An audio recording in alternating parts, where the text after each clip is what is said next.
So hi, this is मीत और आज हमारे साथ है अरुण, ठीक है, जो प्लेस्ड हो चुके हैं टाटा एआईजी के अंदर। तो आज ये हमें बताने वाले हैं कि ओवरऑल इनकी प्रिपरेशन जर्नी क्या थी, इंटर्नशिप कैसी गई, मतलब लाइक क्या मुश्किल आई, दुविधाएं आई, ठीक है, दैन प्लेसमेंट में कहाँ कहाँ रिजेक्शंस मिले, कैसे फिर आखिरकार एआईजी में प्लेस हुए। और हमारा जो ये मेन पार्ट होगा इस वीडियो का वो होगा कि भाई एआईजी के अंदर ओवरऑल प्रोसेस कैसी थी, मतलब क्या क्या राउंड्स होते हैं, उसके अंदर क्या क्या चीज़ें पूछी उन्होंने सारी बात, ठीक है। बहुत बड़ा इंट्रो, तो पहले एक छोटा सा इंट्रो अरुण जी का, ठीक है। First of all, thank you Meet for inviting me on your channel. So my name is Arun Gagre और मैं टाटा एजी में प्लेस हुआ हूँ। I have completed my BTech from Computer Engineering branch from VJTI and yes. ठीक। तो अब हम पहले इसकी बात करते हैं कि लाइक ओवर 3 इयर्स क्या प्रिपरेशन जर्नी थी, मतलब क्या क्या चीज़ें प्रिपेयर की एंड मतलब यही बात करते हैं, ठीक है। तो फर्स्ट ईयर तो मतलब पूरा हाइब्रिड मोड पे ही था, तो उसमें कुछ ये नहीं था। सेकेंड ईयर में डीएसए जैसे सब्जेक्ट्स इंट्रोड्यूस हुए थे, पर सेकेंड ईयर में मैंने मतलब डीएसए बस एग्ज़ाम के लिए ही प्रिपेयर किया था। ऐसा फॉर कंपनीज़ और फॉर कोडिंग में बेटर होने के लिए उतना फोकस नहीं किया था।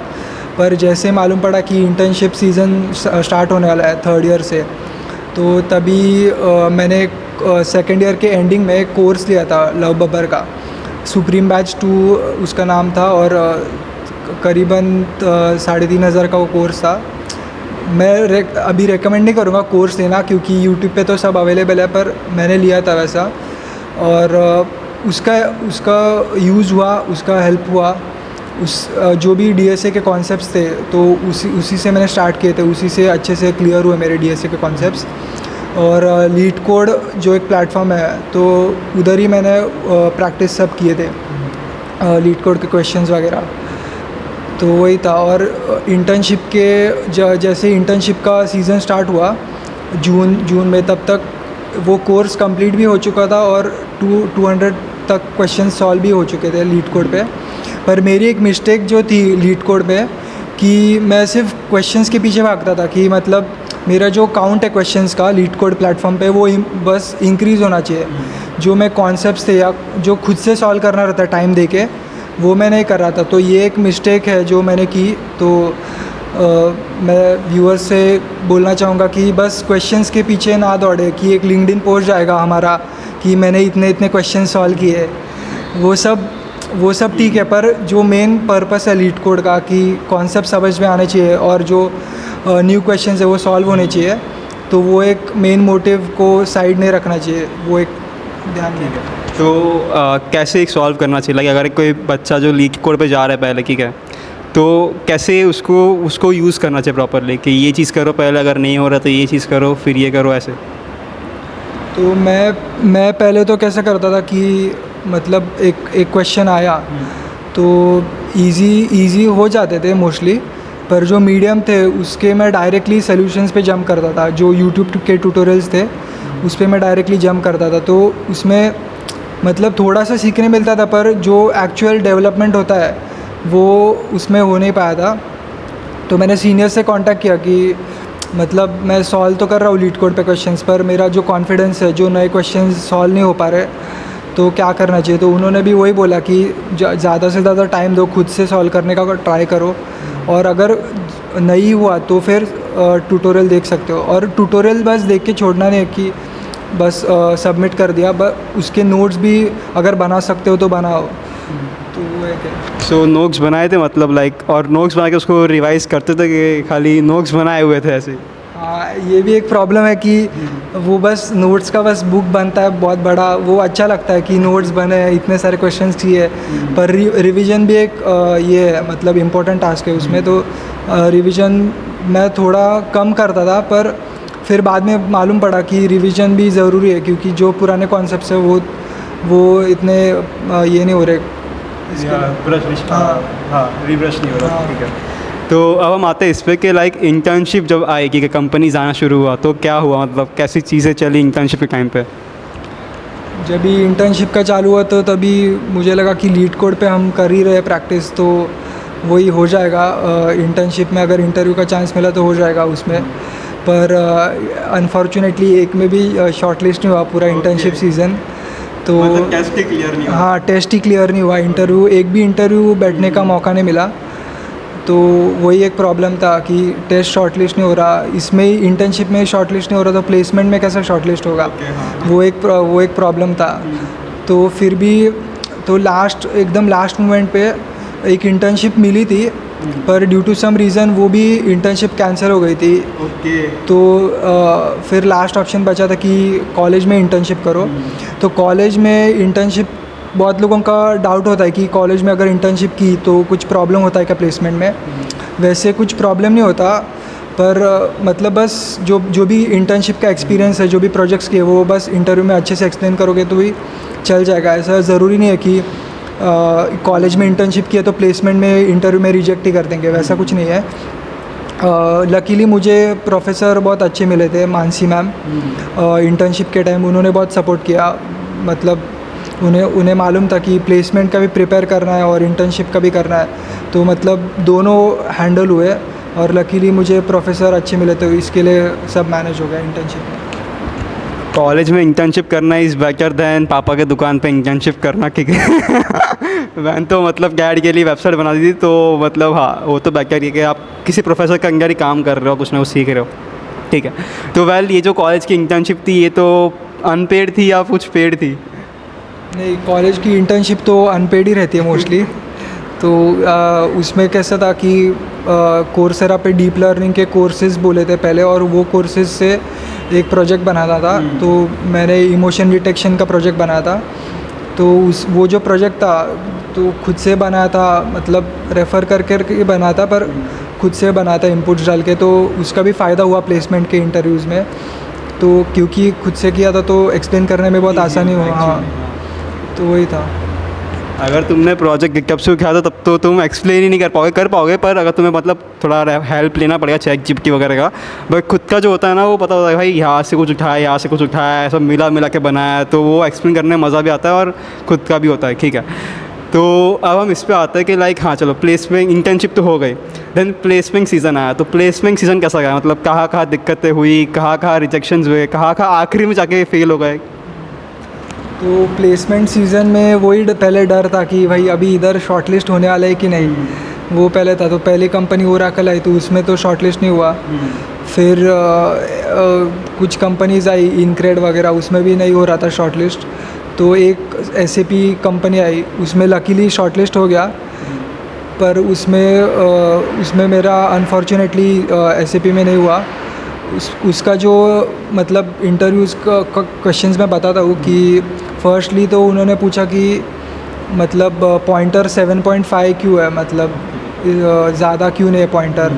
तो ये क्वेश्चन था, तो उसमें मैं थोड़ा फंबल हो गया कि ऐसा अचानक कैसे फर्स्ट क्वेश्चन ये पूछ दिया, तो उसमें थोड़ा प्रॉब्लम हुआ। फिर जो सेकंड क्वेश्चन था वो था कि एक ई कॉमर्स का ये बनाना है, डिज़ाइन बनाना है, सिस्टम डिज़ाइन, और उसके डेटाबेसेस, एंटिटीज़, एट्रीब्यूट्स, वो सब पूरे डिज़ाइन कर रहे हैं, ER डायग्राम बनाना है, वो सब था। फिर DSA के कुछ क्वेश्चंस थे। DSA में भी एक मैंने गलती कर दी थी कि एक क्वेश्चन था, वो क्वेश्चन एग्जैक्टली याद नहीं है, पर वो क्वेश्चन का मैंने डायरेक्टली ऑप्टिमल अप्रोच बोल दिया था। ओके, हाँ। और फिर वो सर ने पूछा कि इसका ब्रूट फोर्स अप्रोच मुझे बताओ। तो ब्रूट फोर्स अप्रोच मुझे उस टाइम पर मतलब सूझ नहीं रहा। हाँ, तो उधर मतलब थोड़ा सा मुझे लगता है वो एक रिजेक्शन का ये हो सकता है, रीज़न हो सकता है। फिर एक सेकंड कंपनी आई विसन नाम की। तो उसमें कैसा था कि जो उसकी टेस्ट थी वो ऑन कैंपस ही थी, जो हमारे TPO में, उस पर उन्होंने पेपर दिए थे कुछ तो, और क्वेश्चंस दिए थे। तो उसी पेपर पे हमें कोड लिखना था, सूडो कोड। तो बहुत मतलब कुछ 22 स्टूडेंट सिलेक्ट हुए थे, शॉर्टलिस्ट हुए थे, तो मेरा भी नाम उसमें था। तो वो एक सेकंड इंटरव्यू एक्सपीरियंस मिला मुझे कि उसमें कैसा था कि इंट्रोडक्शन लिया और बस पूरा कोड, मतलब पूरा बॉयलर प्लेट से लेके सब कुछ कोड करने बोला था। DSA का क्वेश्चन था एनाग्राम्स का, तो एनाग्राम्स का था या कुछ तो था, पर वही मतलब पूरा स्टार्ट से लेके एंड तक पूरा कोड करने बोला था उन्होंने। तो वो एक था, उसमें सिर्फ 4 ही लोग सिलेक्ट हुए थे हमारे इससे। और उसमें क्या हुआ था कुछ? उसमें हाँ उसमें रीज़न ऑफ फेलियर मतलब जो कोड क्वालिटी था वो मेरा इतना अच्छा नहीं लगा रहेगा उन्हें, मतलब क्वेश्चन तो सॉल्व हो गया था, ब्रूट फोर्स अप्रोच भी दे दिया था, फिर उसको ऑप्टिमाइज़ करने में ही मतलब बहुत टाइम ले रहा था, तो फिर नहीं हुआ उसमें। तो फिर काका AIG कब आई और उसका क्या ओवरऑल प्रोसेस था, ठीक है वो बता। तो टाटा AIG जस्ट उसके बाद आई, मतलब सितंबर में, तो सितंबर में PPTs वगैरह हुए उसके, तो मुझे लगा अच्छी कंपनी है, देखते इसमें शॉर्टलिस्ट होता है कि नहीं। तो लकीली इसमें कोई टेस्ट था ही नहीं पहली बात। ओके। हाँ इसमें टेस्ट था ही नहीं, और बस रेज्यूमे के बेसिस पे शॉर्टलिस्टिंग था। तो 15 to 20 लोग इसमें शॉर्टलिस्ट हो गए थे, और जो भी इनके प्रोसेसेस थे वो सब ऑनलाइन ही थे। तो 4 इंटरव्यू राउंड्स थे ऑनलाइन ही, और फर्स्ट इंटरव्यू राउंड वो था टेक्निकल राउंड, तो उसमें मुझे बाइनरी सर्च का कोड करने बोला था, स्क्रीन शेयर करने बोला था, और तो वो कोड कर लिया, और कोड के साइड बाय साइड उन्होंने मुझे बोला था कि गिटहब का लिंक शेयर करो चैट बॉक्स में, तो ताकि वो कोड मेरा प्रोजेक्ट का जो कोड है वेब डेवलपमेंट के प्रोजेक्ट्स का वो देख सके। और फिर जब तक मैंने वो सोल्यूशन कोड कर लिया था, फिर उसके बाद उन्होंने जो गिटहब के क्वेश्चन से मतलब प्रोजेक्ट के रिलेटेड वो क्वेश्चंस पूछना चालू कर दिए थे। तो उसमें मुझे जावास्क्रिप्ट के मेनली क्वेश्चंस पूछे थे कि एरो फंक्शन और नॉर्मल फंक्शन में क्या फ़र्क है, एसिंग क्या, वेट क्या है। फिर और भी बहुत सारे क्वेश्चन पूछे जावास्क्रिप्ट के, और एक bcrypt लाइब्रेरी यूज़ किया था इसमें प्रोजेक्ट में फॉर पासवर्ड हैशिंग, तो वो एक क्वेश्चन पूछा था कि ऐसा क्यों किया है, यूज़ क्यों किया है। मोंगोडीबी के कुछ क्वेश्चंस पूछे थे। फिर वैसे सब था। वो बस 20-25 मिनट्स चला था वो राउंड। फिर जो सेकेंड राउंड था वो HR था मोस्टली, उन्होंने फैमिली बैकग्राउंड के ऊपर पूछा क्वेश्चंस। फिर बस HR के क्वेश्चंस और गेस्टिमेट्स भी पूछा था उन्होंने। मुझे पूछा था कि अगर तुम सपोज़ मुंबई के एक सिटी में हो, मतलब मुंबई के कोई भी स्टेशन में हो, सपोज़ भांडुप में हो, तो भांडुप में टोटल कितने रेड सिग्नल्स है, ये इसका गेस्टिमेट काउंट देना था। और मेरे दोस्त को एक क्वेश्चन पूछा था कि तुम अंधेरी में रहते हो, अंधेरी से माटुंगा रोज़ कितने व्हीकल्स ट्रैवल करते हैं, इसका एक गेस्टिमेट बताओ। ओके भाई साहब, मतलब हाँ मतलब कि मतलब उन्हें देखना था कि कैसे सोच रहे हैं, कितना टाइम ले रहे हैं, वैसा कितना एक्यूरेसी है, मतलब वैसा। और जो थर्ड राउंड था, मुझे लगा कि सेकंड राउंड HR राउंड है, तो HR राउंड के बाद मोस्टली कोई राउंड होता नहीं है, तो इधर ही ख़त्म हो जाएगा। पर उसके बाद थर्ड राउंड भी था। थर्ड राउंड वापस टेक्निकल राउंड था, जो मेरे प्रोजेक्ट्स थे रेज्यूमे पे, उसमें क्वेश्चंस पूछे थे। और वो सर ने बोला था कि you are just 1 step away from getting into Tata AIG। तो इसमें मतलब मुझे ऐसा लग रहा था कि अभी मेरा हो सकता है कुछ, तो क्योंकि अभी थर्ड राउंड तक आ गए तो बहुत क्लोज़ आ गए। तो उसमें वैसा था कि मेरे जो प्रोजेक्ट्स थे ML के, उसके ऊपर क्वेश्चंस पूछे थे, NOR टेस्ट, फिर T टेस्ट, उसमें मैंने लिखा था, मेंशन किया था, उसके ऊपर क्वेश्चंस पूछे थे। फिर मेरा एक ये था, मतलब क्लोन बना था मैंने एक Paytm का रिएक्ट पे, उसका मैंने लिंक्डइन पे पोस्ट भी किया है। तो उस पर मतलब मैंने लिखा था रेज्यूमे में कि I have made this clone in 2 to 3 hours, Paytm clone. तो वो बहुत उन्हें अच्छा लगा था कि मतलब Paytm का क्लोन बना है वैसा। और बस वही था। हाँ, थर्ड राउंड में इतना ही था। और फिर थर्ड राउंड के बाद मुझे लगा हो गया, पर उसके बाद फोर्थ राउंड भी आया। पर फोर्थ राउंड में इतना सीरियस नहीं था। पहले तो वो CTO आए थे इंटरव्यू के लिए, तो उन्होंने बस प्रोजेक्ट्स के बारे में पूछा। फिर टेक स्टैक में तुम कौन से टेक स्टैक्स में फेमिलियर हो। फिर उस प्रोजेक्ट्स भी बहुत अच्छे से एक्सप्लेन किए। और प्रोजेक्ट्स में बोलूँगा कि मैं जो भी प्रोजेक्ट्स रेज्यूमे में मेंशन किए थे, उसका मैंने स्टार अप्रोच पहले से ही प्रिपेयर कर दिया था। तो प्रोजेक्ट्स एक्सप्लेन करते टाइम बहुत सोचना नहीं पड़ता है, तो डायरेक्ट एकदम फ्लो में ऐसा बोल सकते हैं स्टार अप्रोच। अगर स्टार अप्रोच से प्रोजेक्ट्स एक्सप्लेन किए तो स्टार अप्रोच है सिचुएशन, टास्क, एक्शन और रिजल्ट। तो ये एक अप्रोच है कि स्टैंडर्डाइज वे में हम लोग कैसे प्रोजेक्ट्स एक्सप्लेन कर सकते हैं। तो एक्सप्लेन कर एक प्रोजेक्ट, लाइक कोई एक प्रोजेक्ट उठा एंड एक्सप्लेन कर जरा। तो जैसे मेरा एक प्रोजेक्ट था पोस्ट ऑफिस, इसका पोस्ट ऑफिस रिलेटेड एक प्रोजेक्ट था, जो यूज़र्स के लिए जो मतलब स्कीम्स जो इन्वेस्ट कर रहे हैं उनके लिए आसान हो जाए यूज़र्स के लिए। तो उसमें कैसा था, सिचुएशन था कि मुझे बहुत इजीली डिलीवर करना था, जो भी स्कीम्स पोस्ट डिलीवर करती है वो यूज़र तक बहुत इजीली डिलीवर करनी थी, क्योंकि पोस्ट ऑफिस के जो वेबसाइट्स है वो इतने यूज़र फ्रेंडली रहते नहीं जो गवर्नमेंट के साइड से। तो वो एक प्रॉब्लम था। फिर जो टास्क थे कि मैं कैसे डिलीवर करूँगा, क्या क्या डिस्प्ले करूँगा, कैसे डिस्प्ले करूँगा, टैबुलर फॉर्मेट में डिस्प्ले करूँगा कि नहीं, वैसे वो सब टास्क में आता है। फिर एक्शन में आता है कि मैं कौन सा डेटाबेस यूज़ कर रहा हूँ, क्या क्या टेक स्टैक यूज़ कर रहा हूँ, वैसे सब। और रिज़ल्ट में आता है रिज़ल्ट कि जो भी ये मतलब जो भी सोचा था वो सब प्रॉपरली हुआ कि नहीं, क्या क्या ऐसे टास्क थे जो इनकम्प्लीट रहे, या क्या क्या ऐसे टास्क थे जिसमें इम्प्रूव और कर सकते हैं, वैसा सब रिज़ल्ट में एक्सप्लेन कर सकते हैं। तो ऐसे एक स्टैंडर्डाइज वे में हम लोग स्टार अप्रोच में प्रोजेक्ट एक्सप्लेन कर सकते हैं। ये मुझे पसंद है ऐसा कुछ। हाँ। तो और हाँ, और फिर HR भी थी वो 4th राउंड में। तो HR ने बस पूछा कि लोकेशन पैन इंडिया है तो चलेगा क्या, तो मैंने बोला चलेगा। मैंने बोला हाँ चलेगा। क्या बोलते हैं, हायरिंग लेटर भेजो। हाँ, तो अभी लोकेशन गुड़गांव में अलोकेट हुआ है, तो अभी जाना है उधर गुड़गांव में। कब है ज्वाइनिंग का? अभी ज्वाइनिंग तो है 26 जून से।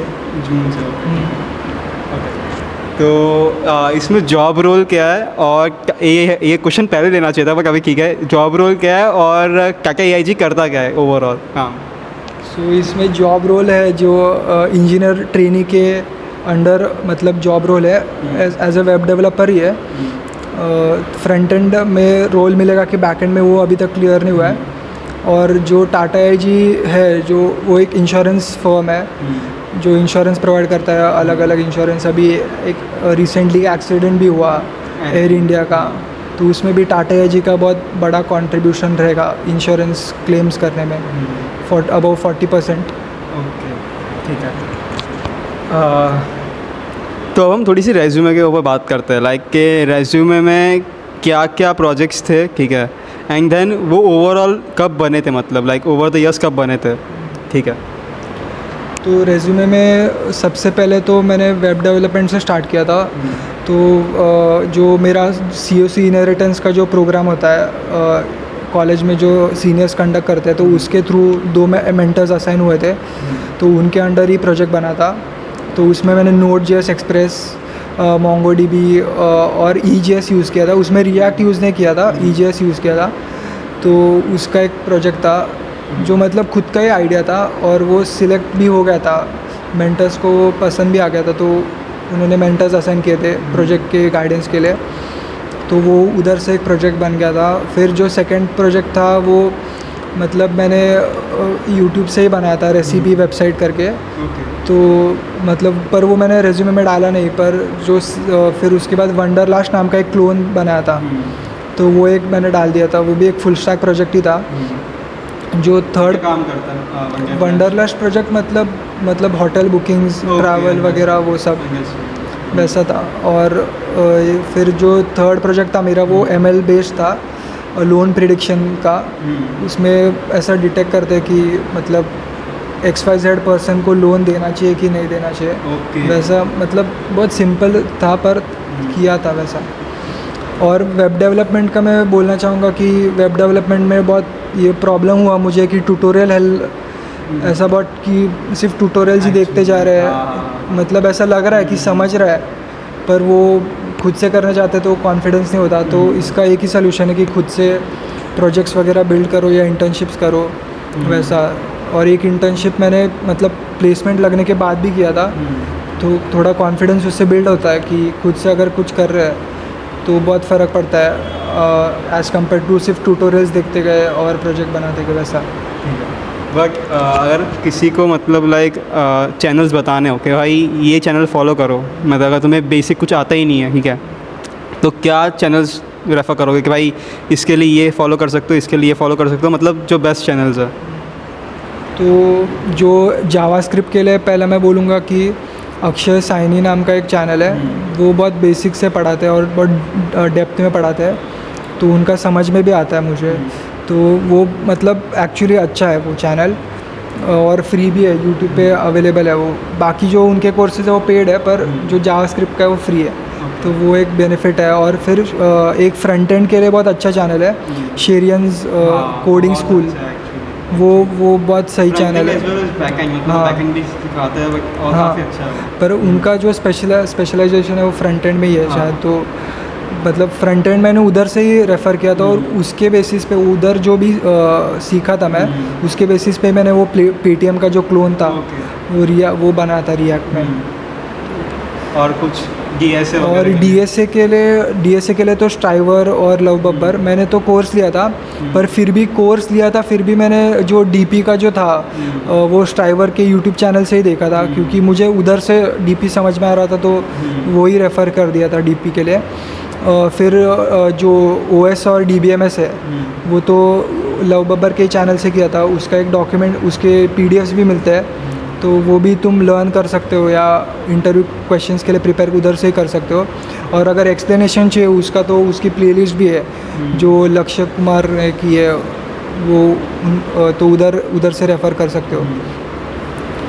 और अपना कॉलेज भी एक अच्छा चैनल है, तो उधर से भी वन शॉट वगैरह वो देख सकते हो ऊप्स के लिए। ऊप्स फिर भी वो डीएसए के कोर्स में कवर था, पर अगर देखना हो यूट्यूब से तो वो भी एक अच्छा चैनल है।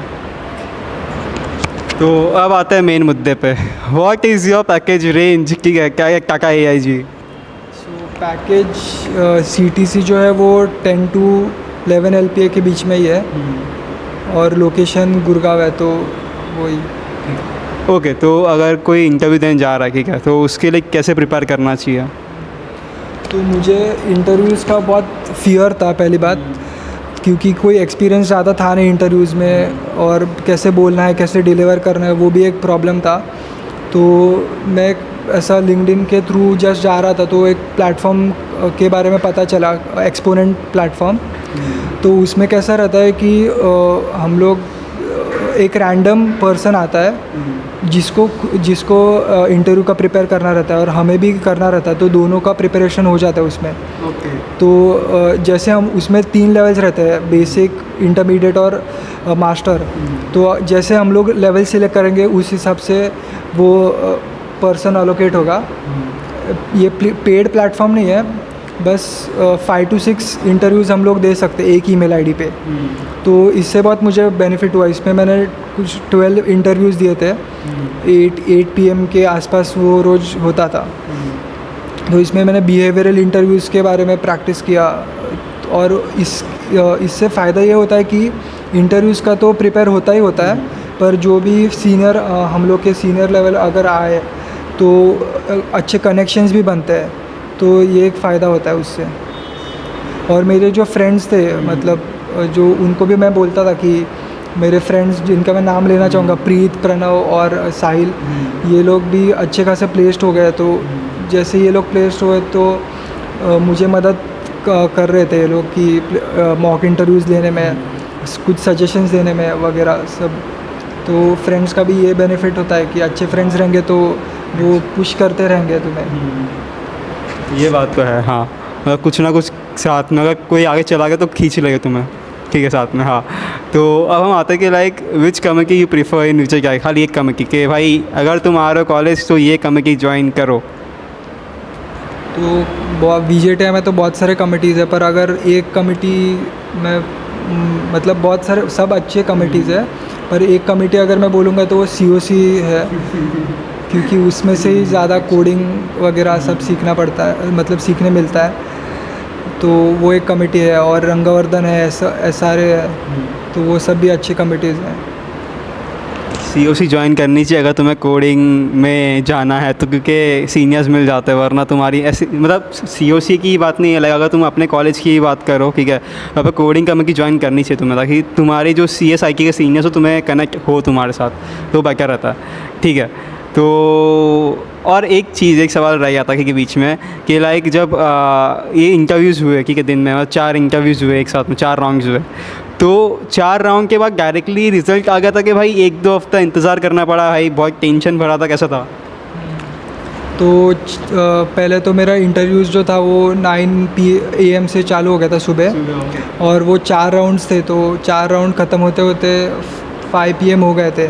तो एक मैं घर और ऑनलाइन थे तो मैं घर पे ही था, एक रूम में लॉक कर दिया था खुद को। तो 9 AM से 5 PM तक वही रूम में था मैं। वो एंजाइटी था कि इस राउंड के बाद क्या होगा, इस राउंड के बाद आगे कुछ और राउंड्स है क्या, वो सब एंजाइटी करते करते 5 PM हो गए थे। और जैसे ही फाइनल राउंड हो गया तो तुरंत ही मतलब 30 मिनट्स या 15 मिनट्स में मालूम पड़ गया था कि हाँ, वो बहुत अच्छा एक्सपीरियंस था। और एक था कि तभी गणेश फेस्टिवल भी था, और वो गणेश फेस्टिवल का शायद थर्ड डे था, और हमारे यहाँ पे गणपति होते हैं घर पे, तो वो भी एक अच्छा मोमेंट था कि गणेश फेस्टिवल में अच्छा हो गया। ठीक है, तो होपफुली मैंने सारी बातें कवर कर ली है, ठीक है, कोई सवाल नहीं रह गया है, ठीक है, ओके। तो अगर तुम्हारा कोई सवाल हो तो तुम कमेंट कर सकते हो नीचे, ठीक है, भाई आके रिप्लाई करेंगे रात भर बैठ के, ठीक है। एंड इनका मैं इंस्टाग्राम या लिंक्डइन में तुम्हें नीचे दे दूँगा, तो तुम चेकआउट कर सकते हो और मैसेज भी कर सकते हो इन्हें आप जाके। तो that's done for this video. अगर तुम्हें वीडियो अच्छी लगी हो तो ज़रा लाइक, शेयर, सब्सक्राइब